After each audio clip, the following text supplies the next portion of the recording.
এমন মজাদার পোয়া মাছ ভুনা আজকে তোমাদের রান্না করে আমি শেখাবো। চলো, ফার্স্টে আমি কড়াইতে তেল গরম দিয়ে মাছে হলুদ মরিচ মেখে সুন্দরভাবে মাছগুলো আমি একটু ভেজে নেব। একটু সুন্দরভাবে আমি ভেজে নিয়েছি। এখন এই মাছগুলোকে আমি তুলে নেব একটা বাটিতে।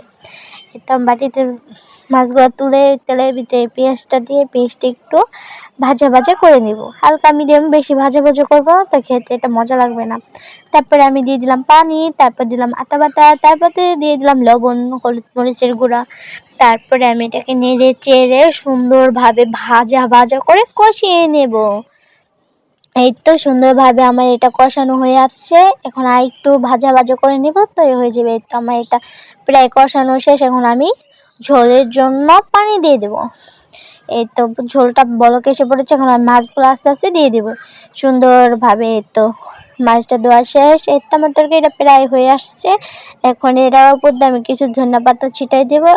তারপরে এই যে আমার ফাইনাল রূপ, দেখেন কতটা সুন্দর হয়েছে, খেতে খুবই মজা হয়েছিল। বাসায়